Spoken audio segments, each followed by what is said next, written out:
తెలుగుదేశం పార్టీకి సంబంధించిన నారా లోకేష్ ఉత్తరాంధ్రలో శంఖారావం పేరుతో పాదయాత్ర అంటే పర్యటన చేస్తున్నారు. ఎలాంటి ప్రభావాన్ని చూపిస్తుంది, దీన్ని వైసీపీ ఏ రకంగా తీసుకుంటుంది, లైట్ తీసుకుంటుందా అంటే సహజంగానే లోకేష్ పర్యటనలు కానీ లేదంటే అతని ప్రసంగాలను కానీ జనమే లైట్ తీసుకుంటున్న పరిస్థితి కనిపిస్తుంది.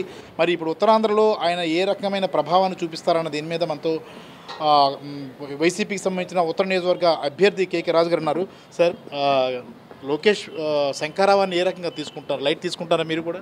100% యువగలం పేరుతో కుప్పం దగ్గర ఎక్కడో పాదయాత్రను ప్రారంభించి ఆ పాదయాత్రలో లోకేష్ చేసిన హడావుడి సింధులు మనం అందరం కూడా చూసాం. యువగలం అట్రప్లాపు డిజాస్టర్ యువగలానికి అయిన సందర్భంగా యువగలానికి భరించలేక చాలామంది తెలుగుదేశం పార్టీకి సంబంధించిన నియోజకవర్గ ఇన్ఛార్జీలు నాయకులు కూడా బాబోయ్ మా వల్ల కాదు ఈ యువగలాన్ని నడిపించడం అంటే, యువగలాన్ని అర్ధంతరంగా తూతూ మంత్రంగా విశాఖపట్నం జిల్లాలో ఆపి ఈరోజు ఒక నెల రోజులు రెస్ట్ తీసుకుని ఇప్పుడు కొత్తగా శంఖారావం పేరుతో యువగలం నుంచి మళ్ళీ శంఖారావానికి వచ్చి ఏదో ఎక్కడైతే యువగలం సాగలేదో ఆ నియోజకవర్గాల్లో బహిరంగ సభల పేరుతో లోకేష్ చేస్తున్న సభలకి ఏ విధంగా వెలవెలబోతున్నాయో మనందరం కూడా చూసాం. అన్నిటికంటే కూడా ముఖ్యంగా ఈరోజు ఎప్పుడైనా సరే ఒక వ్యక్తికి ఎన్టీ రామారావు గారు ఉంటే ఎన్టీ రామారావు గారు వారసులు 7 కొడుకులు ఉన్నారు. 7 కొడుకులకు సంబంధించిన మనవలు అవుతారు. లోకేష్ చంద్రబాబు నాయుడు విచిత్రంగా ఎన్టీ రామారావు గారిని వారసు అని చెప్పుకోవడం, పోనీ చెప్పుకున్నా పర్లేదు. అసలు ఎన్టీ రామారావు గారు చనిపోవడానికి కారణం ఎవరు? ఎన్టీ రామారావు గారిని చంపింది ఎవరు? ఎన్టీ రామారావు గారిని వెన్నుపోటు పొడిచి మానసిక క్షోభకు గురి చేసింది ఎవరు? ఈ ప్రజలేం మర్చిపోలేదు, అవన్నీ కూడా తెలుసు. మీరు ఏదో ఆడలేక మధ్యలో దొర ఏదో సామి చెప్తారు, ఆ విధంగా ఈరోజు ముఖ్యంగా ప్రసంగాలు కూడా చూసాం. అసభ్య పదజాలం, అసత్యపు ఆరోపణలు, అన్ని అబద్ధాలు, ఇంకా అబద్ధం అంటే దానికి నిదర్శనం ఒకప్పుడు చంద్రబాబు నాయుడు అనుకునే వాళ్ళు చంద్రబాబు నాయుడుకి వారసుడు. ఈరోజు అబద్ధానికి, అసత్యాలకి, అవినీతికి చంద్రబాబు నాయుడుకి వారసుడిగా మాత్రం ఈరోజు లోకేష్ శంఖారావం పేరుతో యాత్రలు చేస్తున్నాడు. అన్నిటికంటే కూడా ముఖ్యంగా లోకేష్ గుర్తుపెట్టుకోవాల్సింది, నువ్వు ఎర్ర బుక్కు రెడ్ బుక్ అని బెదిరిస్తే రేపు ఎన్నికల్లో ఓటు అనే ఆయుధంతో తూటు కింద ప్రజలు మిమ్మల్ని పొడిచి అధపాతాళానికి మీ పార్టీని తొక్కేయబోతున్నారు. ఈరోజు జగన్మోహన్ రెడ్డి గారి స్వచ్ఛమైన మనసుతో శ్వేతపత్రంలా నిజాయితీగా నిష్పక్షపాతంగా అర్హతనే ప్రమాణకంగా తీసుకుని ఆ కులం ఈ కులం ముఖ్యంగా రాజకీయ పార్టీలు కూడా చూడకుండా అర్హతనే ప్రమాణంగా తీసుకుని ఏదో సంక్షేమాన్ని అందించి అభివృద్ధి ఫలాలు అందిస్తూ ఉంటే ప్రజల్ని మభ్యపెట్టి మోసం చేసే కార్యక్రమంలో భాగంగా అధికారులు బెదిరిస్తాడు, రెడ్ బుక్ దొరుకుతూ నాయకులను బెదిరిస్తాడు. అసలు నీకేం అధికారం ఉంది? ఒక్కసారి కనీసం పంచాయతీ బోర్డు మెంబర్గా అయినా సరే నువ్వు ఎన్నికల్లో పోటీ చేసి గెలిచావా? నువ్వు పంచాయతీ బోర్డు మెంబర్గా కూడా గెలవని నీకు జగన్మోహన్ రెడ్డి గారు లాంటి ప్రజాదరణ కలిగిన వ్యక్తికి ఒంటరిగా పార్టీని స్థాపించి ఒక సీటుతో మొదలైన ప్రస్థానాన్ని ఈరోజు 86% సీట్లు 51% ఓట్లతో పాటు ఆ పార్టీకి స్థానిక సంస్థల ఎన్నికల్ని ధైర్యంగా నిలిపించి స్థానిక సంస్థ ఎన్నికల్లో 97% ఫలితాలు సాధించిన పార్టీ వైఎస్ఆర్ కాంగ్రెస్ పార్టీ, దాని అధినేత జగన్మోహన్ రెడ్డి గారు.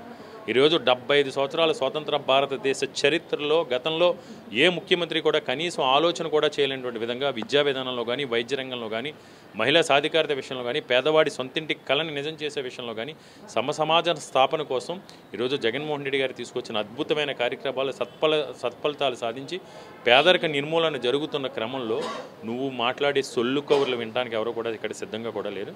కాకపోతే మేము హెచ్చరించేది ఏంటంటే, ఆ పదజాలం కానీ ఆ బాడీ లాంగ్వేజ్ కానీ మార్చుకోకపోతే మీరే విపరీతమైన పరిణామాలు ప్రజల ఆగ్రహానికి గురవుతారు. కాబట్టి ఎవరు వచ్చినా, లోకేష్ లాంటి వాళ్ళు ఎంతమంది వచ్చినా, ఎంతమంది కట్టకట్టుకుని వచ్చినా, ఎంతమంది కలిసి వచ్చినా రేపు మళ్ళీ 2024 ఎన్నికల్లో ప్రజలందరూ కూడా జగన్మోహన్ రెడ్డి గారి పక్షాన ఉన్నారు.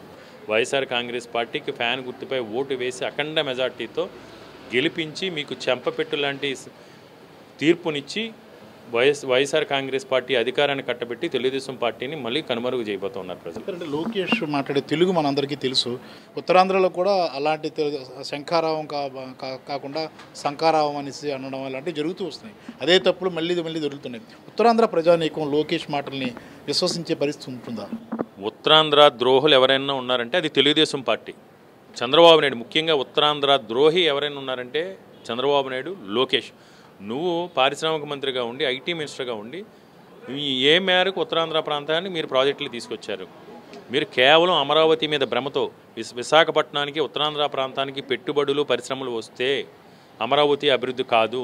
అమరావతి అభివృద్ధి చెందాలి అంటే ఉత్తరాంధ్ర ప్రాంతానికి వచ్చే పెట్టుబడులను అడ్డుకోవాలి.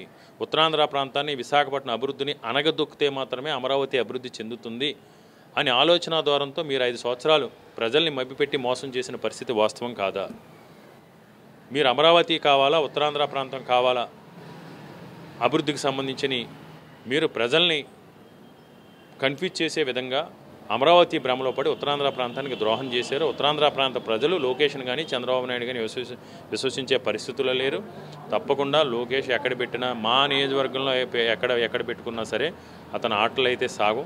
ఆ సొల్లు కౌర్లు ఏదో మభ్యపెట్టి భయపెట్టో లేకపోతే ధన ప్రవాహంతో మీటింగులు చేస్తున్నారు తప్ప ప్రజలు 100% రేపు రాబో ఎన్నికల్లో 3 పార్టీలు కట్టగట్టుకుని వచ్చినా, సింగిల్గా వచ్చినా, ఏ విధంగా వచ్చినా నార్త్ నియోజకవర్గంలో మేము చేసిన 300 కోట్ల రూపాయలు మౌలిక వసతులకు సంబంధించి 7 హాస్పిటల్ నిర్మాణం చేసాం. ప్రతి గవర్నమెంట్ స్కూల్ని కూడా అద్భుతంగా అభివృద్ధి చేసాం. ప్రతి గవర్నమెంట్ స్కూల్ని కూడా అద్భుతంగా అభివృద్ధి చేసాం.